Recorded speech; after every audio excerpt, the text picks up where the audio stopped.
hiring ang Mercan. Manpower pooling siya. Manpower pooling. Ibig sabihin na nag-hiring sila ng koleksyon or nagpe-prepare ng mga aplikante para sa darating na LMIA. Ang hiring na company yan guys ay isa sa pinakamalaking kumpanya dito sa Canada. Yan ay ang Contrans. Ang Kelsey at Big Freight, Kendersley, under na kami ng Contrans.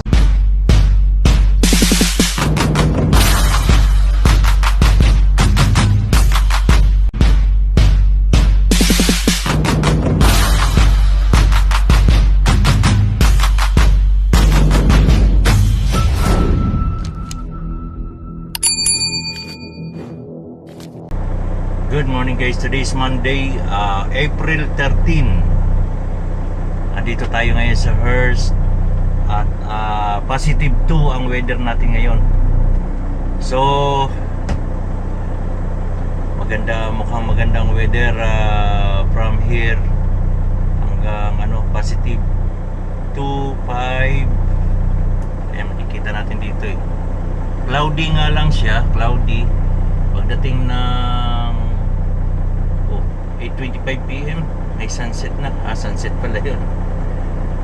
Yun, positive 2, positive 3, 4, 5 hanggang maghapon. So okay ang weather. Ano na guys, pa-summer na. Sunod sa winter, tag-ulan. Pati natin konti kasi yun. Hindi tayo makapag dahil sa labas. Matubig So abante natin ng konti para makapag tire check tayo, load check.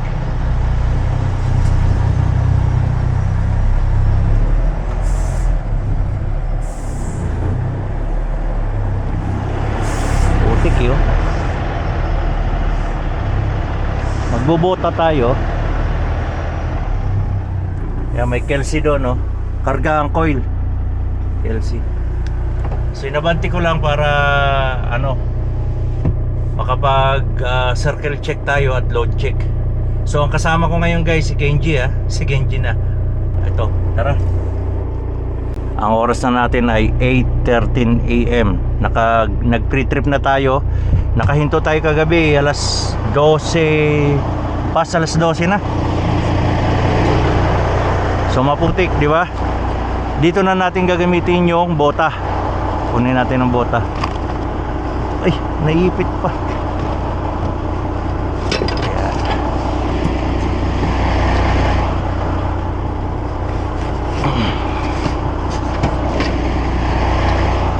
Asin kasi to, asin. Ay, bigay sa akin ni Butchin.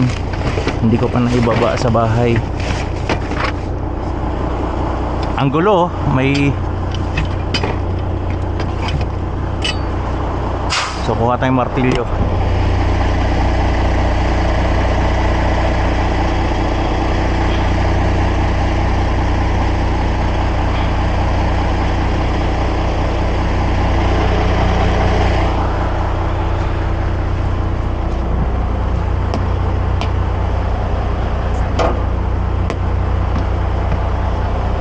Yan ang problema. So ipasok na natin to dahil maputik na. Okay.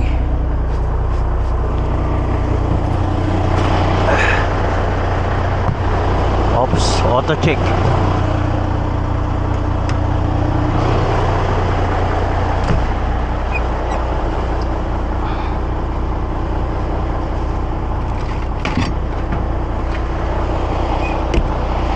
So ito ang problema pag tapos ang winter, tagulan.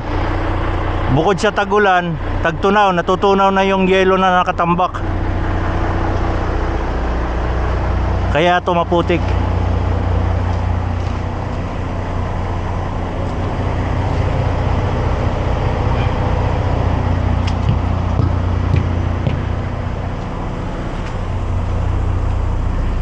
Itong karga natin yero, yero para sa job site.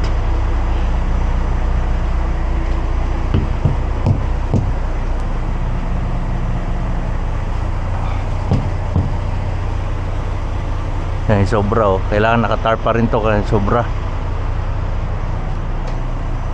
Ito yellow to oh. Ito tunaw. Oh. Oh, malalim oh.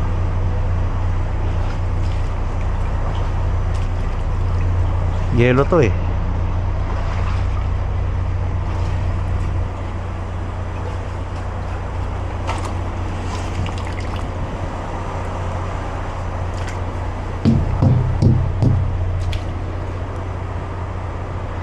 Diba? Grabe oh.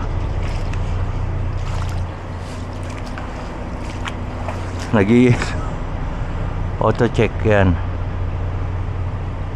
So yung ilaw natin nag-brake yan. Yan hazard, signal light yan, hazard, kompleto. Tandaan lang tayo baka may malalim. Yellow to oh, na natutunaw. Kaya magbaon na kayo ng bota. Bumili na kayo ng bota sa Walmart, mas mura. Pares lang to sa Marks na may trong ano, CSA certified. Bota ito na safety shoes. Uy, parang flat ah. Ay hindi pala, lubog lang pala, lubog.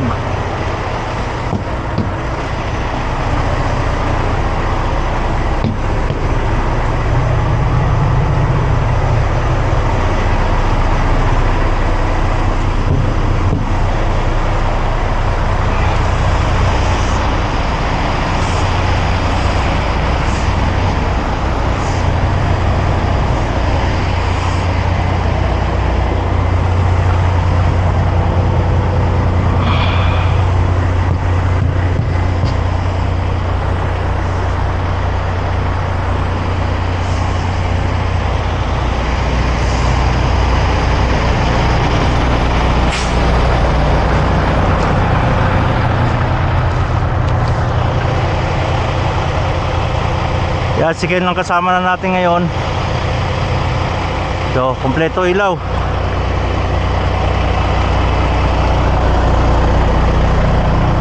So, general comments natin to sa ano natin, sa ilag na wala pa siyang decals dito, sticker.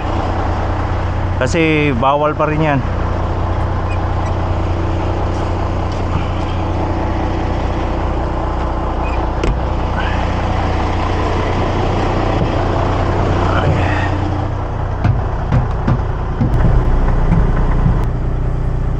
Naikutan na natin. Napaka-importante talaga ng bota. Kung wala tayong bota ay tapos hindi natin matutok-tok or ma-inspection yung mga gulong natin at load.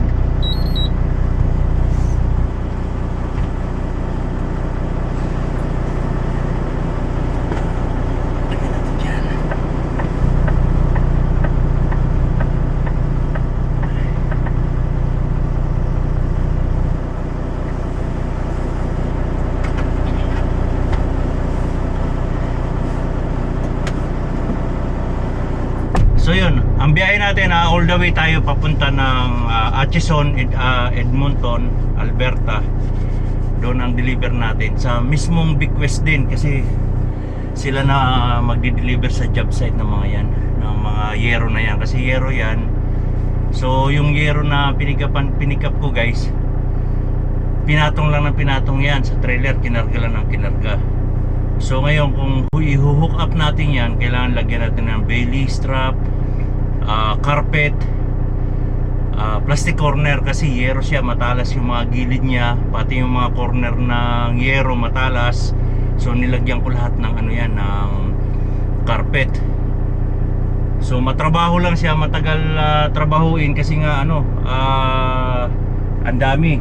Ngayon lagyan nyo ng Bailey guys kasi hindi naman natin siya mahigpitan ng todong-todo na katulad ng kahoy na kaya natin higpitan ng todo kasi yero siya na yuyupi. So kailangan lagyan natin ng plastic corner para hindi masira yung edge or kanto ng mga yero. So kung mas mayupi man, konti lang, at para hindi mapigtas o maputol or malagot yung ano natin, strap kasi matalas eh. Kaya yun ang ano, wag lang natin kakatamaran kasi nakakatamad talaga dahil matrabaho nga. Tapos yung nung nag-secure ako maulan pa. So di baling mabasa kayo, wag lang mabulilyaso yung load natin. Dahil pag tumakbo tayo, sumasabay tayo sa speed sa highway. Kaya mahirap na maano yung load natin, magkalat pa sa kalsada. Okay lang kung walang madisgrasya, pero malaking impact sa atin yun. Lalo't dayo lang tayo dito, mahirap na makadisgrasya tayo ng tao, mahirap na ma-involve tayo sa aksidente. Hindi natin alam kung anong mangyayari sa atin. Kaya itong load na to, pinatong lang ng yero. Kaya nung hinihigpitan ko, umuurong. Kaya nung hinihigpitan ko dito side, dito naman, kabila naman, para mag-balance yung higpit niya. Dahil nahihila siya. So ibig sabihin, kailangan na obserbahan natin yung ginagawa natin. Dahil tayo rin mapupurevisyo. Mahirap na, di ba? Mahirap talaga dahil marami na nangyari dito sa ibang lahi na na-involve sa aksidente. Nababalita naman natin na sa Canada nga sila, pero nasa kulungan naman, diba? Kaya ingat-ingat pa rin tayo. Hindi natin maiwasan na hindi tayo magtutulin. Okay lang yun, basta secure na secure yung load natin, para safe pa rin. Basta yung tulin natin, guys, naaayon sa sitwasyon, ha.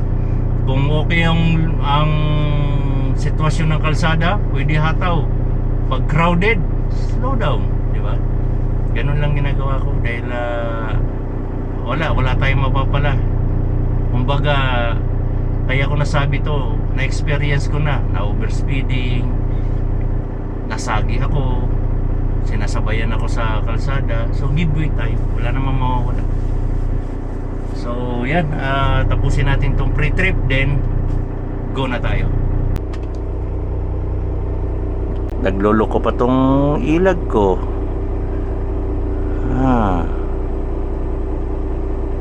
Ano ba to? So everyday, guys, everyday nagsi-six pack ako. Hindi ko na napakita pala. Yan, transmission airflow dahil nagpump ako ng 3 times, then another ulit habang nagpi-pre-trip.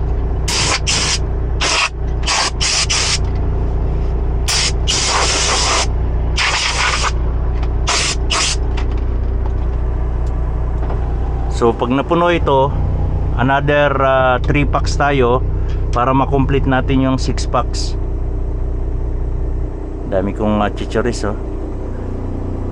Pag summer, ito yung pantoktok ko sa gulong at sa mga matigas ang ulo.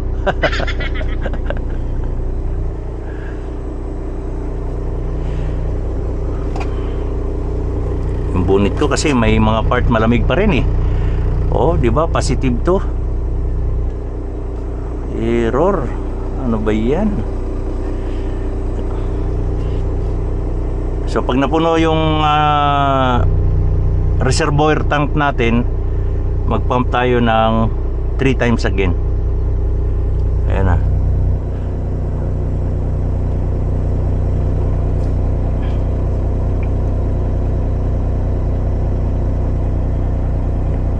Ayun, nag-cut off na yung reservoir.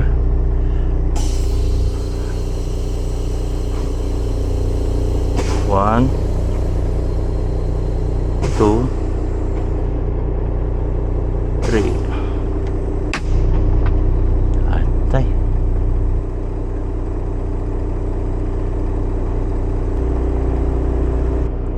So ayaw pa rin gumana ng ilag natin. I-restart ko siya, guys. Kaya yun, gumana na siya.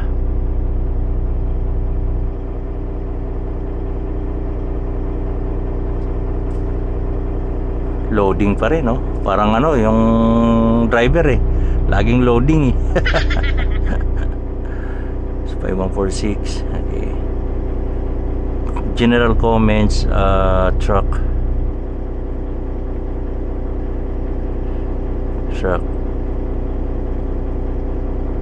driver side.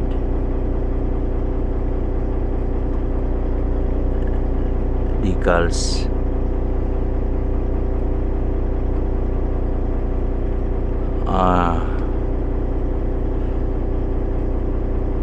No decals yet.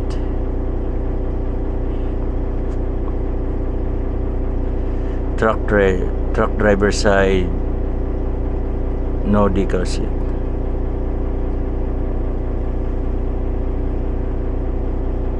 Truck driver side,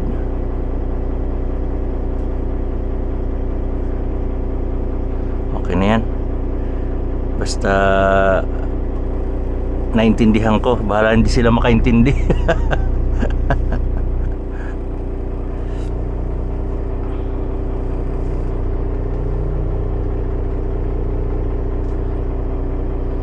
Success. Then back tayo sa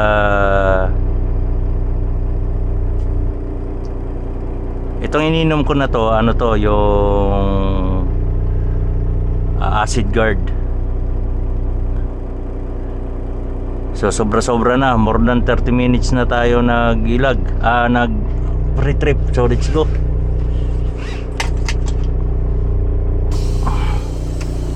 Tag natin isa patras.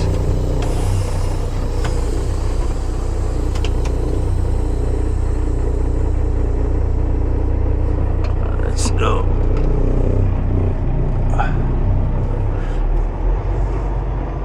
Shout out sa Kelsey. Sino kaya yan? Tanghali na rin magising.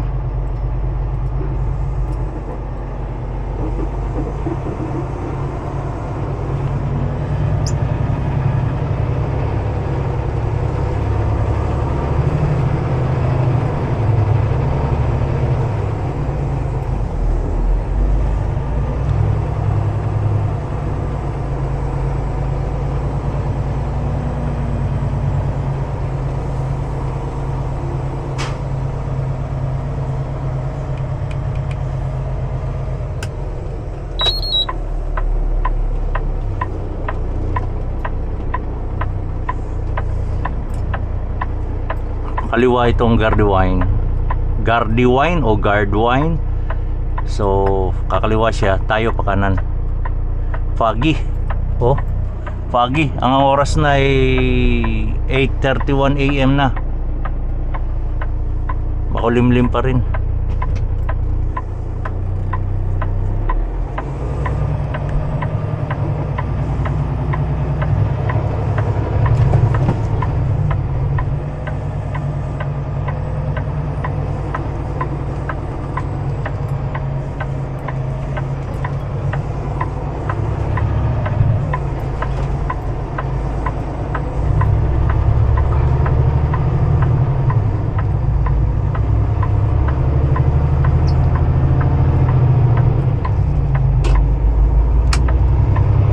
Slow moving kasi mabagal pa tayo, kaya nagbigay ako ng 4-way lights on.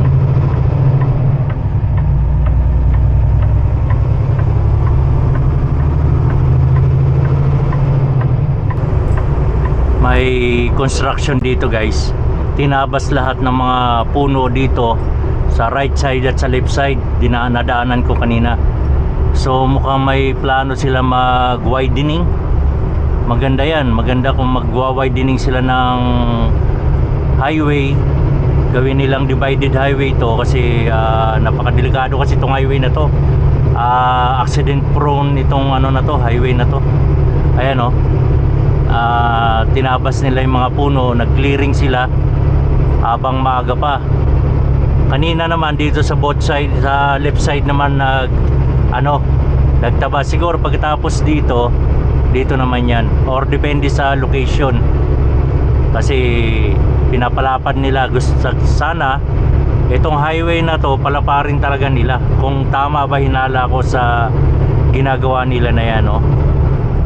Mula pagpasok ko dito, mula Hearst hanggang papunta dito sa Long Lock, ay may nakita na akong ganyan na tinabas yung mga puno. So sana gawin nilang highway. Kasi doon sa bandang Nipigon papunta ng border ay nag wide load. nag-widening na sila ng highway, divided highway na doon. So sana ganito rin ang gawin, kasi itong Hearst to Nipigon, Hearst Longlac Nipigon ay laging may aksidente dyan, every year na lang tuwing winter. Kaya maganda yan kung gagawin nilang highway. Sana highway nga yung hinala ko na yan. Magiging divided, isa dito, isa doon. Ano, full operation sila mula doon, no? Nakita ko lang, ngayon ko lang nakuna ng video. Oh.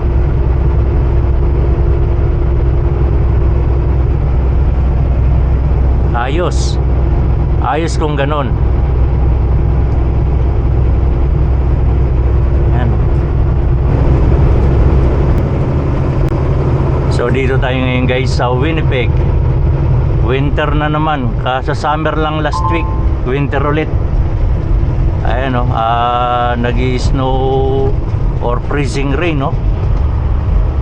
So ingat-ingat pa rin tayo kahit saan man talaga tayo magpunta. Ay pabago-bago ang weather, kaya ingat-ingat tayo.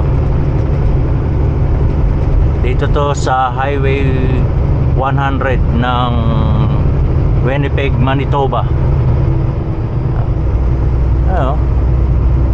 Naglumabas na ngayong brown, ngayon snow na naman.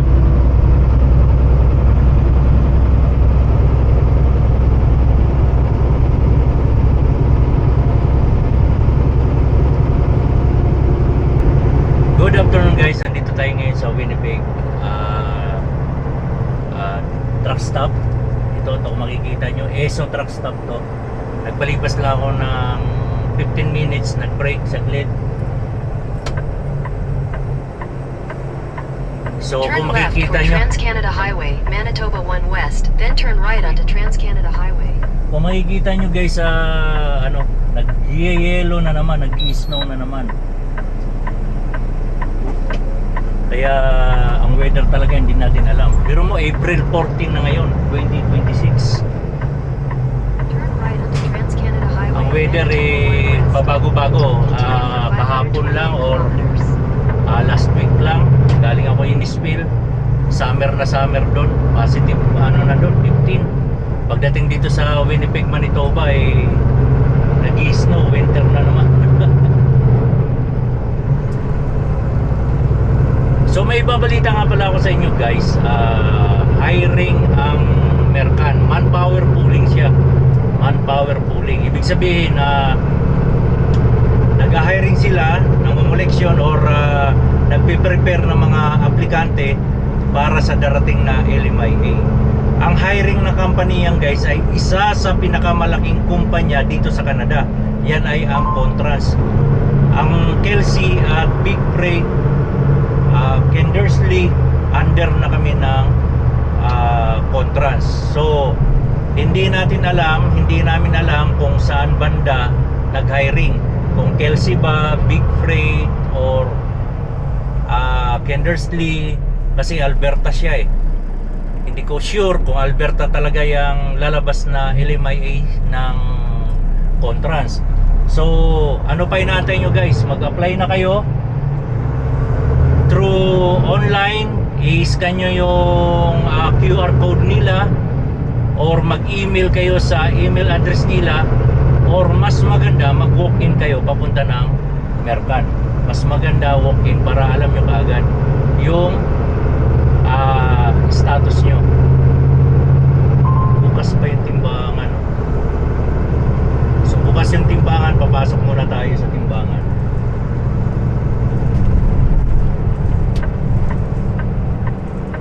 So yun, ang pinaka may bibigay ko lang na idea ay bago kayo pumunta ng Mercan ay prepare kayo, prepare. So yung hinihingi niya, updated resume, passport na at least 3 years pa bago ma-expire, at current work mo. Ay,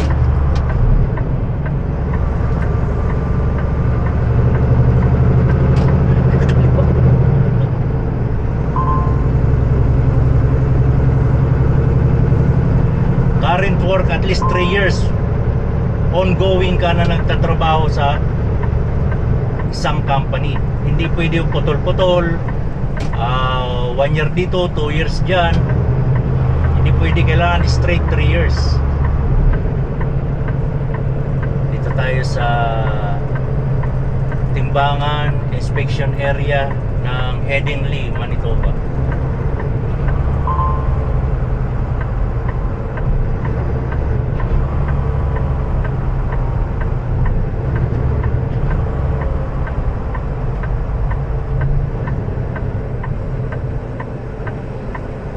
Naka-green siya kaya proceed. 10 km per hour basta papasok tayo ng timbangan.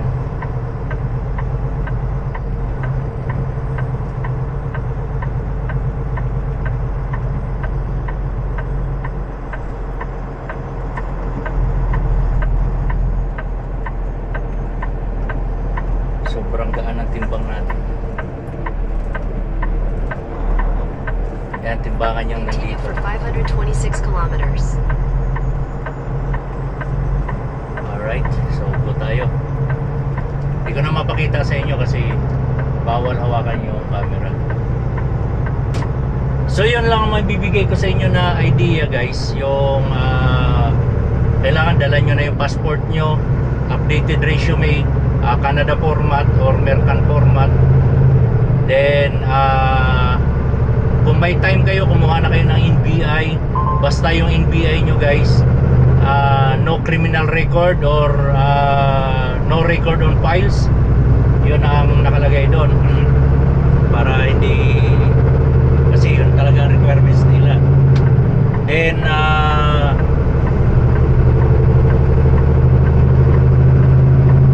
certification na updated SSS. Hindi na kailangan ng police clearance dyan, NBI lang ang kailangan. Yung latest na NBI. Then kung may time kayo, mura lang naman yung abstract. Yung abstract ay LTO certificate. Kukunin natin yan sa East Avenue.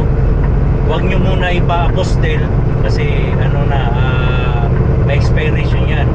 Kung may time kayo at kung interesado kayo mag-apply ng Canada, isa sa mga requirements yun. Isa sa mga requirements talaga yung abstract or LTO certificate. Doon makikita yung record natin kung anong mga kumpanya tayo nagtrabaho. Tapos kung desidido talaga kayo mag-Canada, Australia, kasi mga American truck yan, aralin nyo na yung air brake test.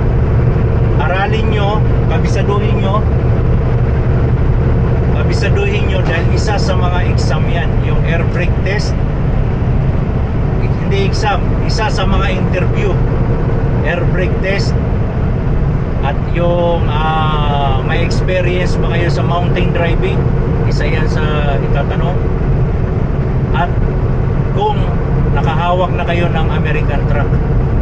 So American truck, ayan yung high and low na cambio. Kung hindi pa kayo nakahawak ng American truck, kung huwo, basta yung ngayon na high and low with overdrive splitter, i-explain nyo na lang yan na nakahawak kayo, same like American truck, same transmission style.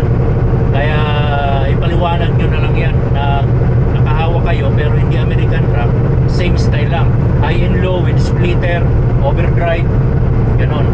Tapos pag sinabi sa inyo na may experience ba kayo sa mountain driving, sabihin nyo yes. Kasi marami naman mountain sa atin. Hindi lang katulad dito na talagang ang haba ng bundok, ahonin, mahaba yung lusungin. Kaya number 1 nilang interview yan. Sabi nga ng mga kasama namin dito, iba pala dito, akala nila bundok lang na mountain lang na ordinary. Dito ahon ng 18 km, lusong ng 18 km. So ang pinakamaiksi dito na ahunin ay hindi ko alam, kilometer pa rin eh. Ilang kilometer pa rin, hindi katulad sa atin na may ahunin man, isa, dalawa, tatlo, apat na kilometer lang. Pero dito talagang ano, yung nakikita nyo lang sa mga video namin, ano lang yan, dugtungan ng mga province. Katulad nito, galing ako Ontario, dugtungan lang yan hanggang Manitoba. Kaya wala gaano sasakyan, tuloy-tuloy lang takbo. Then itong kalsada natin na Winnipeg to Saskatchewan, Highway 1 yan, tuloy-tuloy lang ito. Kung makikita nyo sa bintana, tuloy-tuloy lang yan. Pero pagdating sa Alberta, British Columbia, Montreal, New Brunswick, mga bundok-bundok yan. Kaya isa sa mga interview nila yan kung may experience tayo sa mountain driving. Huwag kayo maniniwala sa sabi-sabi, basic lang yan, maiksi lang yan, banayad lang yan, mountain yan sa BC. Yan ang sabi ng iba na hindi pa nakakarating dito. Iba, pag nandito na kayo, doon nyo malalaman na ay totoo pala yung pinagsasabi nila ng mga nagbablog dito sa Canada. Totoo pala yun na grabe ang ahunin, kaya ganun sila ka-stricto sa interview. Lalong-lalo na guys about sa truck, air brake. Yun ang aralin nyo, air brake test. Yung air brake test, ilang inches yung adjustment ng preno, ilang PSI mag-cut in at cut out ng hangin. So yun, kailangan na alam nyo yan. Medyo advance ko lang sa inyo, idea ko lang yan sa inyo dahil isa yan sa mga interview nung itong huli, unlike yung nakaraan. So at isa pa sa mga bigay kong idea sa inyo, huwag kayo mag-apply sa Facebook kasi hindi kayo i-entertain ni Mercan.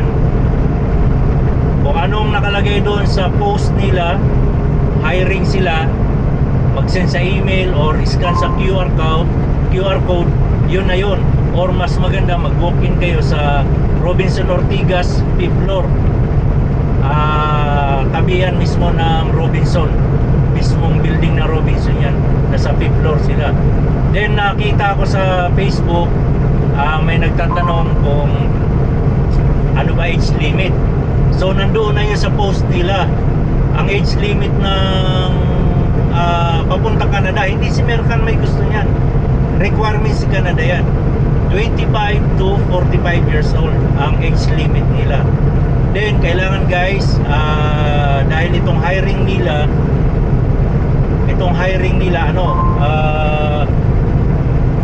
IELTS, kailangan willing ka mag-take ng IELTS English exam.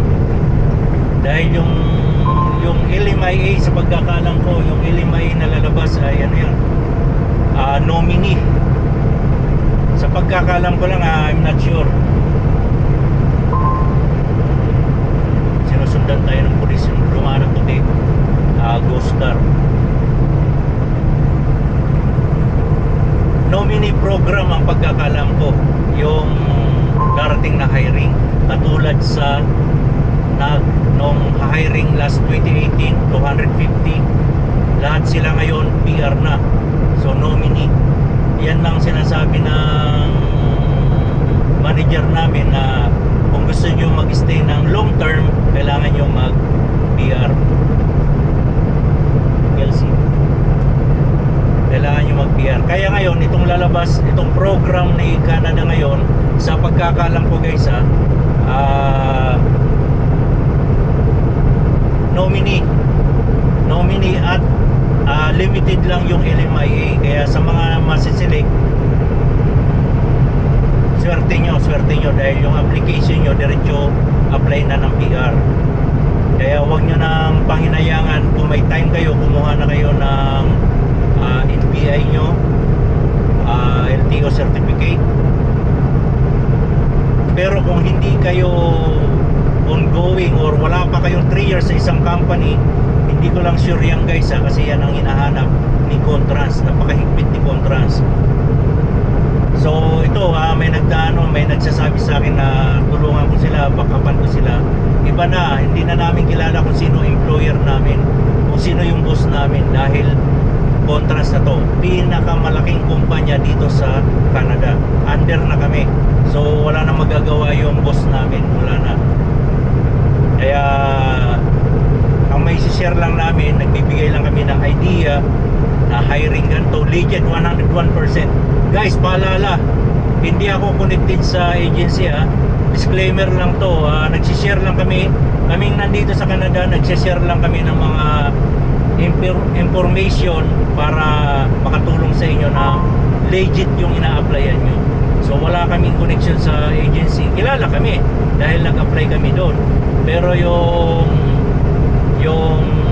malakas kami sa agency, hindi uso kay Canada yan. Hindi uso kay employer. Kung selected kayo, kung qualified kayo, para sa inyo yan. Kaya yun nga ang i-advise ko, kumplituhin nyo yung requirements nyo bago kayo mag-apply. So lamang na kaagad kayo dahil kumpleto kayo. Pero guys paalala ko ulit, ang isa sa requirements ni Mercan ngayon, IELTS, International Language Test. Yun ang kailangan natin ngayon. So kailangan nyo sugalan yan kung willing kayo magpunta ng Canada. Sugalan nyo yan. Siguro ang score na hinahanap lang ni Alberta 4, 5. Pero kailangan nyo sugalan, dahil kung wala rin kayong IELTS, kompleto kayo sa requirements, hindi rin kayo makakapasok dito. Ang priority nila yung merong IELTS. Kasi sa pagkakaalam ko lang din, kung hindi ko alam kung tama ba yung pagkaintindi ko sa pinag-usapan namin ng boss namin, ng manager namin ng transport, ng tracking under ng Kelsey. Sa pagkakaintindi ko, sa base sa pinag-usapan namin, ay ang LMIA ay 1 year valid lang. Kaya nire-require talaga na mag-take ng IELTS para kung gusto mong mag-long term magtrabaho dito sa Canada. Yun ang sabi niya. So itong hiring ng Mercan, hindi ko alam kung saan mapupunta yung mga driver na yan. Kung papunta ba sa Kelsey, Big Freight, Tri-Line, Kendersley, or papunta ng Quebec yung iba, kasi may yung kontra sa Quebec. Marami sila sa Quebec, marami rin silang truck sa Ontario. So hindi ko alam kung doon mapupunta. Basta ang LMIA Alberta, parang i-deploy kayo kung saan tracking, kung saan nila kailangan yung driver. Katulad sa Kelsey, ang LMIA galing sa Saskatchewan, pero ang terminal namin Ontario. Yung iba Alberta, Manitoba, pero napunta ng Kelsey. Yung iba Ontario rin, gano'n. So kailangan wag na tayong mamili. Ang importante makarating tayo sa Canada. Talagang mababago ang buhay nyo. Depende sa pagdala nyo, depende sa paggamit ng pera nyo, depende kung hindi kayo maluho. So yun, para sa inyo yan. At ang number 1 pa, napakaganda ng privilege dahil madadala natin yung pamilya natin. Kaya kailangan yung ma-PR para madala. So yun lang ang may share ko sa inyo. Hindi ako related guys sa agency Wala tayong connection sa employer. Dahil ang employer natin ay hindi na namin kilala. Hindi katulad sa Kelsey na nakakausap pa namin. Pero ngayon, itong Contras, hindi namin talaga kilala. Kahit manager, hindi namin nakita. May-ari, hindi namin nakikita. Unlike before ng Kelsey, nakakausap pa namin yung manager, general manager, at yung may-ari mismo ng kumpanya. So ano na lang yan, best luck na lang sa inyo. Sortehan na lang talaga kung masisili kayo. Pero kung hindi kayo kikilos, walang swerte na darating sa inyo, diba? So ano lang, pray lang tayo tayo, pray. Pray, samahan nyo na ang aral. Kasi talagang napakahigpit yung Canada. Magagamit nyo yan naman guys, yung inaral nyo, i-apply nyo sa truck nyo habang nagtatrabaho kayo, nag-pre-trip kayo, pre-trip inspection, number 1. Kasama yan sa interview, pre-trip inspection, air brake test. So, pagdating nyo dito, ganun din, kukuha pa rin kayo ng lisensya, mag-schooling kayo, mas maganda may idea kayo, hindi na kayo mahirapan, wala na, swerte na lang kung babagsak kayo kasi kabisado nyo na yung ginagawa nyo sa truck. Para malaman nyo kung saan nyo makukuha yung mga idea na yan, sa YouTube nyo i-search air brake test, pre-trip inspection, i-search nyo lang sa YouTube, ganon na ganon yung pinag-aaralan dito. So yun, good luck sa inyo. Huwag na huwag kayong mag-apply sa Facebook. Nandoon sa post nila yung hiring manpower pooling yan guys ha. Nagpe-prepare na yung Mercan, nagpe-prepare. Ang Contrans ang isa sa pinakamalaking kumpanya dito sa Canada. Kaya swerte nyo na kung makuha kayo. I-scan nyo lang yung QR link, QR code nila kung gusto nyo mag-apply, at email na doon na mismo, nandiyan sa picture, ipopost natin nandiyan sa picture. Kaya good luck, good luck, good luck sa inyo. So marami kami nagsishare dito, totoo yan guys, 101% no placement fee. Ang gagastusin pala natin yan, may nagtatanong nga pala, ano ang gagastusin? Ang gagastusin natin yan, pre-med. Gagastos na kaagad tayo ng pre-medical. Yun yung pre-med ay bago ka nila entertainin, i-process yung papel mo kung siguradong wala kang sakit. So nasa 2,000 to 3,000 siguro yan, hindi ko na matandaan. Then NBI, abstract, certification natin from 10 years before, 10 years up to present, certification. SSS, lalabas yan sa SSS natin yung mga pinanggalingan nating trabaho. So kailangan yung lalabas sa SSS nyo, kailangan lahat yun may certification kayo. Kaya napakahirap pala kung lipat tayo ng lipat ng company at kung may bulog ng SSS yun, dahil kailangan may certification tayo lahat nun. Pero tuturuan naman kayo ng Mercan kung anong dapat nyong gawin. Kung wala kayong certification, tuturuan kayo at bibigyan pa kayo ng list ng requirements na hinahanap nila. So yun lang ang may tips ko sa inyo about sa interview, mountain driving, air brake test, pre-trip inspection. Kahit may idea lang kayo, wag lang kayo masiro sa interview niya, interview na employer, kasi hindi ko alam kung sino mag-interview. Ang pagkakaalam ko niyan, Contrans na talaga ang mag-interview. Kaya good luck sa inyo guys, good luck, pray kung may pangarap kayo makarating na ganun. Okay, so hanggang dito na lang tayo. Ingat at takbong pogi lang. Ingatan nyo yung lisensya nyo, hayaan nyo yung mga pasaway na sa kalsada, dahil wala tayong mapapala kung makikipagsabayan tayo sa mga pasaway sa kalsada. Pampamilya, trabahong pampamilya lang. Okay?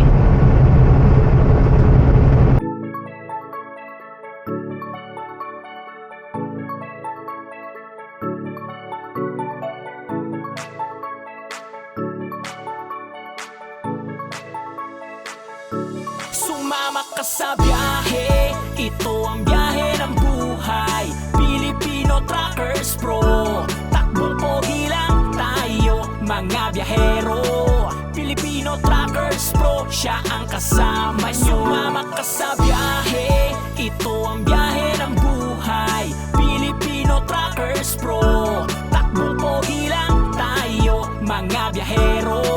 Filipino Truckers Pro, siya ang kasama nyo. Isasama kayo saan man bumiyahe at magpunta. Pilipino truckers, kahit mabigat man ang dala, buhay dapat merong tiyaga, mahirap man di atras. Yan ang Pinoy, laging malakas, handa anumang dumating na bukas, di magpapatalo, anumang ibigay araw-araw na kanyang trabaho. Ipapakita niya sa biyahe, san man pumunta, makikita ang truck na kanyang dinadala. Kayo'y sumama sa biyahe, lahat ay kasali. Buhay truck driver, di pwedeng maarte, dapat madiskarte, yan ang sikreto. Sa bawat andar, dapat laging alis